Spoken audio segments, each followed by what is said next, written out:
Autistic spectrum disorders affect communication, social interaction, and creative or imaginative play. Since the 1970s, rates of autism are thought to have increased tenfold in the USA. Autistic kids are generally very food sensitive. They can have all the problems that we've talked about so far, especially tantrums and speech delay, but they can also have their own range of problems, including inflexibility, lack of eye contact, hand flapping and rocking. If these kids are put on a diet at all, it is common to put them on a gluten-free, casein-free diet. And in my experience, that is not nearly enough. It is far more effective to try the full elimination diet, free of additives, low in salicylates and amines, dairy-free, gluten-free and low in perfumes, supervised by an experienced dietitian.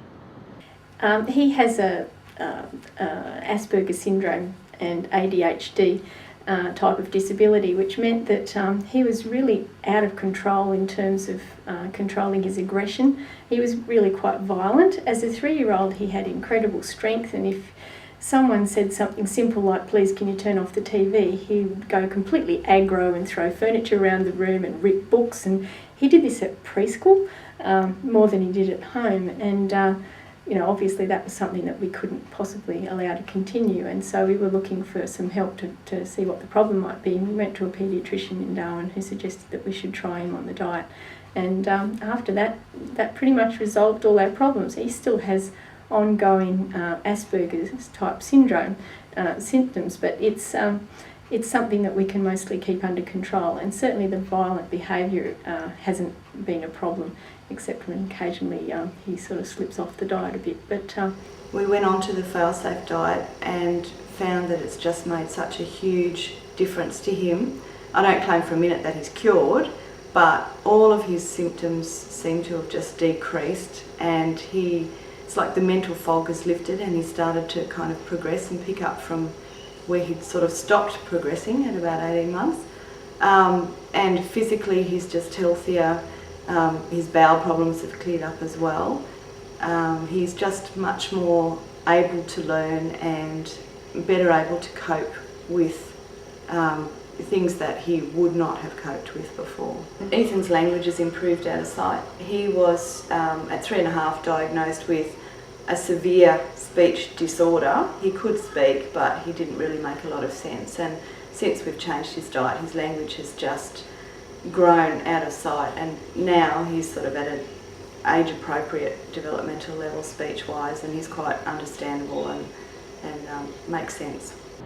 While on the subject of autism, we need to look a bit more at perfumes and other VOCs. VOCs, or volatile organic compounds, are chemicals that go to a gaseous state very easily at room temperature so you can smell them. They include perfumed personal and cleaning products, solvents, and pesticides. In a recent study in the USA, autistic children were put on a diet while in a specially controlled clean room, free of VOCs. The researcher concluded that a broad spectrum of severe autistic symptoms were fully reversible and that the children in the program returned to normal. This is an extraordinary claim, but we do see big changes. Mothers say, but we can't lock our kids up in a clean room for their whole lives. Well, that's true, we can't, but we can change what they eat, and we can reduce their exposure to VOCs at home and at school. And it's not only autistics who are affected by VOCs.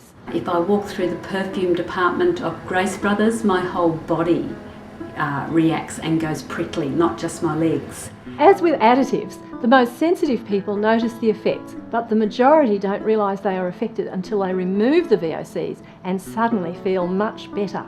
I have 2 boys. They're both very sensitive to food, but they're also incredibly sensitive to smells, perfumes, aromas, things like that. They're chemically sensitive as well as food sensitive. School is really hard. Going anywhere can be hard, but school particularly, because they need to go to school. Every morning I go into school, I need to check the building. Has somebody cleaned with smelly cleaning products? Are the teachers wearing perfume? Has somebody got really fragrant hair shampoo or hairspray on? If any of that has occurred, I need to take the kids home. They can't stay, they won't learn anything. But apart from that, they'll also react for a week, 2 weeks, 3 weeks. That's a long time to suffer because somebody wore perfume in the environment that they needed to be in. There's no way that we can afford to do it, so we just have to vacate the premises and try again tomorrow. Someone's applied perfume and I'm near them. Generally I just want to get away from them. I don't even like the smell anymore, but if I cannot get away from them, I get a headache at first, and then I can't think clearly, I run out of energy, I start feeling depressed, and this lasts for about 4 or 5 days. I missed 4 years of school because of this issue, and when I did eventually go back, I still had to be separated during exams and had to go out of the room sometimes when people had applied large amounts of deodorant.